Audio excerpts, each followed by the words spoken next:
बिस्मिल्लाहिर्रहमानिर्रहीम। आज हम चैप्टर 4 का लेक्चर नंबर 4 लेने जा रहे हैं।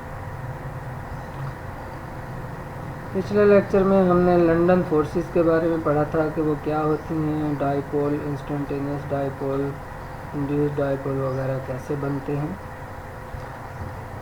आज हम पढ़ने जा रहे हैं factors affecting the London forces, ऐसे फैक्टर्स जो लंदन फोर्सेस पर असरअंदाज होते हैं। नंबर 1 है size of electronic cloud. Electronic cloud का पहले हमें पता होना चाहिए कि ये होता क्या है। इलेक्ट्रॉनिक क्लाउड बेसिकली जो ऑर्बिटल होते हैं वैलेंस शेल इलेक्ट्रॉन के, उसको हम इलेक्ट्रॉनिक क्लाउड कहते हैं। The strength of these forces depend upon the size of electronic cloud of the atom or molecule. Forces की जो स्ट्रेंथ है वो डिपेंड करती है कि इलेक्ट्रॉनिक क्लाउड का साइज़ कितना बड़ा है किसी भी एटम में या मॉलिक्यूल में। तो इलेक्ट्रॉनिक क्लाउड बढ़ता कैसे है? इलेक्ट्रॉनिक क्लाउड बढ़ता है जब किसी चीज़ का साइज़ बढ़ता है या किसी चीज़ के अंदर नंबर ऑफ इलेक्ट्रॉन्स बढ़ते हैं। When the size of the atom or molecule is large, then the dispersion becomes easy and these forces become more prominent.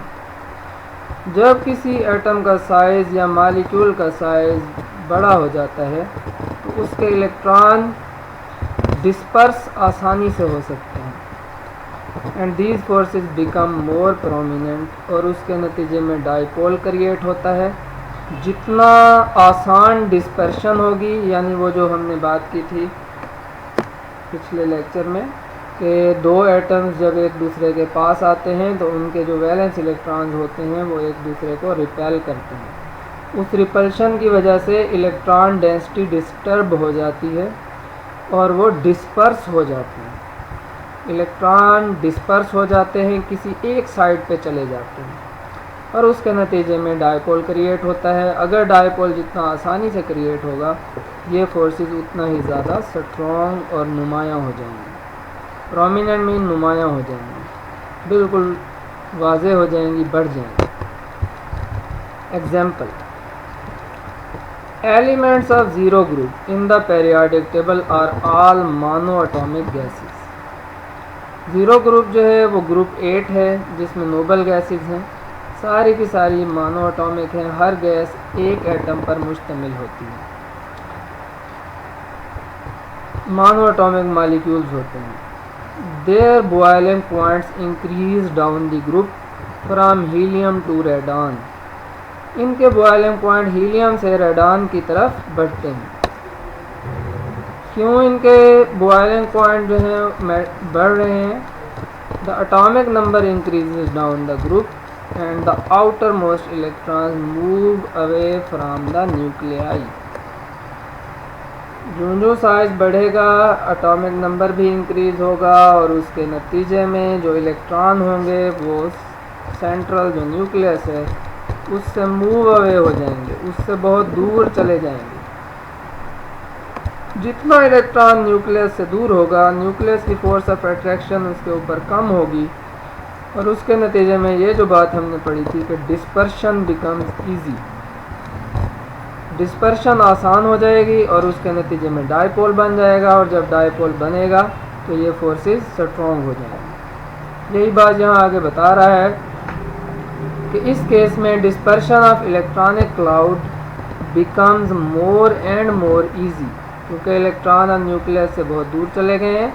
उनके ऊपर न्यूक्लियस की फोर्स ऑफ अट्रैक्शन बहुत ही कम है, वो जकड़े हुए नहीं हैं, वो आसानी से डिस्पर्स हो सकते हैं, वो आसानी से रिपेल हो सकते हैं, वो आसानी से बिखर सकते हैं। जितना आसानी से कोई चीज़ डिस्पर्स होगी, डिस्टार्ट होगी, स्कैटर होगी, उतना ही आसानी से डाइपोल क्रिएट होगा और जितना आसानी से इंस्टेंटेनियस डाइपोल बनेगा उतना ही ज़्यादा ये फोर्सेस स्ट्रॉन्ग होती जाएंगी।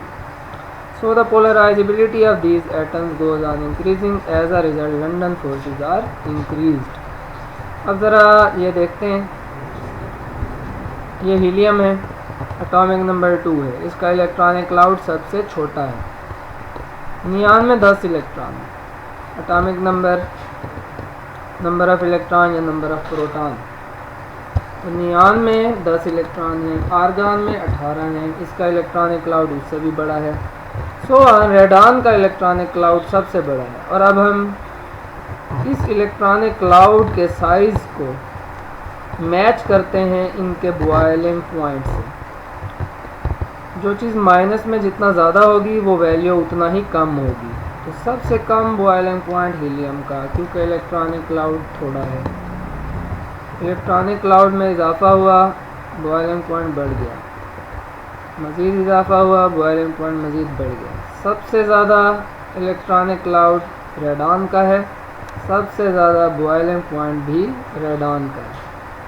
तो यहाँ से ये बात साबित हो गई कि इलेक्ट्रॉनिक क्लाउड के साइज़ के बढ़ने से इलेक्ट्रॉन न्यूक्लियस से दूर हो जाते हैं और वो आसानी से डिस्पर्स हो जाते हैं, और उसके नतीजे में उनकी पोलराइजिबिलिटी बढ़ जाती है। पोलराइजिबिलिटी का मतलब है कि डाईपोल बनने की सलाहियत।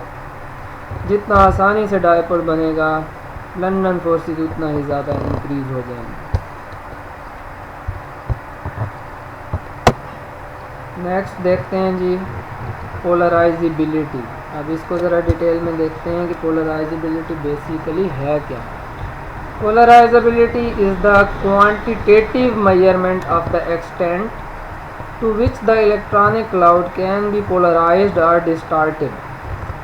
वो कहता है पोलराइजिबिलिटी क्वांटिटेटिवली मेजरमेंट करती है इसके किस हद तक, ऑफ द एक्सटेंट टू विच यानी किस हद तक इलेक्ट्रॉनिक क्लाउड पोलराइज हो सकता है या डिस्टार्ट हो सकता है। कितना आसानी से या किस हद तक इलेक्ट्रॉनिक क्लाउड डिस्टार्ट या पोलराइज हो सकता है, मतलब इलेक्ट्रॉन जो होते हैं वो बिखर जाते हैं, डिस्पर्स हो जाते हैं, डिस्टार्ट हो जाते हैं और उसके नतीजे में पोलराइज हो जाते हैं, यानी कि इंस्टेंटेनियस डाईपोल क्रिएट हो जाता है। तो इन शॉर्ट पोलराइजिबिलिटी क्या है कि कितना आसानी से इंस्टेंटेनियस डाईपोल क्रिएट होता है। इंस्टेंटेनियस डाईपोल जितना आसानी से क्रिएट होगा वो साथ वाले नॉन पोलर मॉलिक्यूल को इंड्यूस डाईपोल में चेंज करेगा और इस तरह दोनों के दरमियान एक फोर्स ऑफ अट्रैक्शन डेवलप होगी, जिसे हम instantaneous dipole induce dipole force या लंदन फोर्स कहते हैं। तो अब ये थोड़ी सी एक्सप्लेनेशन है कि जब हम ये कहते हैं कि एक स्पीशी कोई भी चीज़ हो सकती है, एटम, मॉलिक्यूल या आयन, जब वो पोलराइज हो जाती है कोई भी चीज़ इन तीनों में से, तो it means that temporary poles are created. इसका मतलब ये होता है कि टेम्परेरी पोल्स क्रिएट हो गए। टेम्परेरी पोल्स का मतलब क्या होता है, यानी कि इंस्टेंटेनियस डाईपोल क्रिएट हो गए। This is possible if electronic cloud can B disturbed और डिस्टार्टेड। ये कहता है कि उसी वक्त होता है, मुमकिन होता है जब इलेक्ट्रॉनिक क्लाउड या तो डिस्टर्ब हो जाता है या डिस्टार्ट हो जाता है, यानी कि अपनी सिमिट्री को खो देता है। डिस्टार्ट मीन सिमिट्री का ख़त्म हो जाना, इलेक्ट्रॉनों का किसी एक साइड पर चले जाना, जिसकी वजह से डाईपोल क्रिएट हो जाएगा। This increase डिस्टार्शन of electron cloud. ये जो सिमिट्री का ख़त्म हो जाना है इलेक्ट्रॉनिक क्लाउड का या इलेक्ट्रॉन्स का जो बिखर जाना है, create stronger London forces and hence the boiling points are increase down the group. और यही वजह है कि बॉइलिंग पॉइंट हमेशा बढ़ जाते हैं down the group. Down the group क्यों बढ़ते हैं, यहाँ देखें फ्लोरीन है 9 इलेक्ट्रॉन है, क्लोरीन है 17 है, ब्रोमीन 35, आयोडीन 53, एस्टाटीन 85। अब हम ये देख रहे हैं कि डाउन दी ग्रुप जाते हुए इनका एटॉमिक नंबर बढ़ रहा है, जिसकी वजह से इनका इलेक्ट्रॉनिक क्लाउड बढ़ रहा है।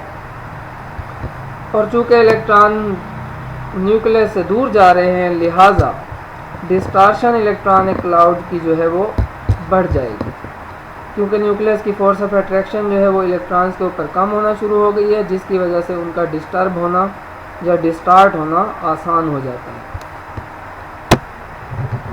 अब एग्जांपल है कि बॉइलिंग पॉइंट हैलोजेंस का अगर हम देखें तो फ्लोरीन से आयोडीन की तरफ बढ़ता है। यहाँ एस्टाटीन का लफ्ज़ इसलिए यूज़ नहीं किया गया, एस्टाटीन एक रेडियो एक्टिव एलिमेंट है और वो बहुत ही कम मिकदार में पाई जाती है, लिहाजा उसको स्टडी कम किया जाता है।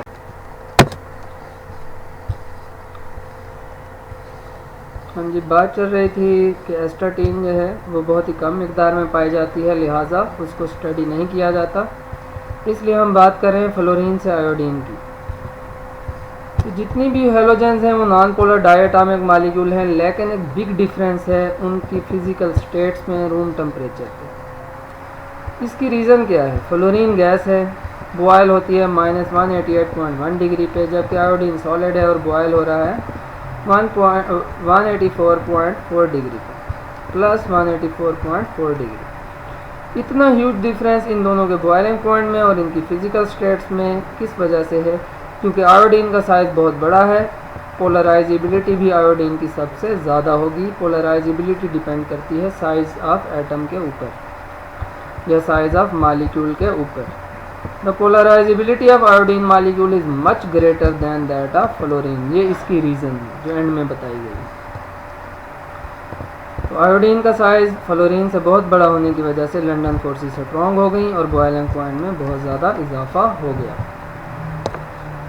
तीसरा फैक्टर जो हम पढ़ने जा रहे हैं वो है number of atoms. Greater the number of atoms in a molecule, greater is it's polarisability and hence the London forces.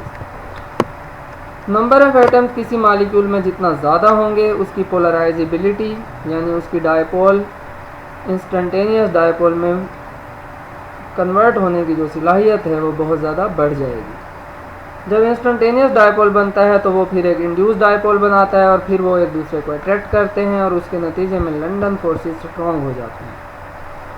अब इस चीज़ को डिस्कस करते हैं। तो let us discuss boiling point of saturated hydrocarbon. Hydrocarbons carbon और hydrogen के compounds, saturated जिनमें single bond हों, सिग्मा बॉन्ड्स हों। तो ये हाइड्रोकार्बन्स जो हैं इनमें चेन ऑफ कार्बन एटम होती है जिसमें हाइड्रोजन एटम जुड़े होते हैं। अब हम दो एग्जांपल लेने जा रहे हैं। यहाँ पे एक की चेन लेंथ कम होगी और दूसरे मॉलिक्यूल की चेन लेंथ ज़्यादा होगी। तो कंपेयर करते हैं इथेन को और हेक्सेन को। इथेन में आप देख रहे हैं कि सिर्फ 2 कार्बन है, हेक्सेन में 6 कार्बन है।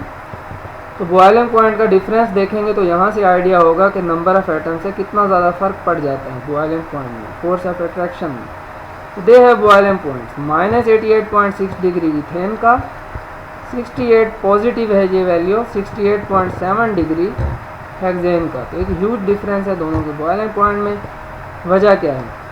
This means that molecule with a large chain, इसका मतलब है कि जिस मॉलिक्यूल की चेन लंबी है, वो एक्सपीरियंस करता है स्ट्रॉन्गर अट्रैक्टिव फोर्सेस को। The reason is that longer molecule have more places along its length where they can be attracted to other molecules.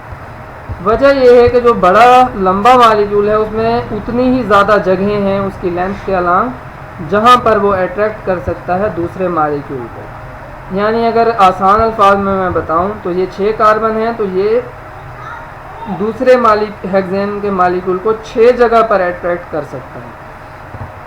इसमें सिर्फ 2 कार्बन हैं तो ये 2 जगह पर अट्रैक्ट कर सकता है दूसरे मॉलिक्यूल के कार्बन्स को। तो यहाँ 2 जगह फोर्स ऑफ अट्रैक्शन है जो कि कम है और वो यहाँ से जाहिर है। यहाँ 6 जगह फोर्स ऑफ अट्रैक्शन डेवलप हो सकती है और वो इसके बॉयलिंग पॉइंट से जाहिर हो चुकी है। नेक्स्ट है जी हमारे पास मॉलिक्यूलर मास। सिंपल है कि मॉलिक्यूलर मास जितना ज़्यादा होगा किसी चीज़ का, they change from gaseous to liquid and then initially become solid. तो फिर क्या होगा कि पहले अगर मास कम था तो वो गैसियस फॉर्म में होंगे, मास बढ़ता जाएगा और वो लिक्विड में चेंज हो जाएंगे, मास बढ़ता जाएगा और हत्ता कि वो सॉलिड में कन्वर्ट हो जाएंगे। तो यहाँ पे आप देख रहे हैं मीथेन -164, मीथेन का मॉलिक्यूलर मास सबसे कम है और नंबर ऑफ एटम भी सबसे कम है, लिहाजा बॉयलिंग पॉइंट बहुत ही कम है। ब्यूटेन में 4 कार्बन है, मॉलिक्यूलर मास भी ज़्यादा है, लिहाजा बॉयलिंग पॉइंट बढ़ गया है। पेंटेन लिक्विड में कन्वर्ट हो चुकी है फोर्स ऑफ अट्रैक्शन के बढ़ने की वजह से। इसमें 5 कार्बन है, मॉलिक्यूलर मास और ज़्यादा बढ़ चुका है, लिहाजा बॉयलिंग पॉइंट भी बढ़ चुका है।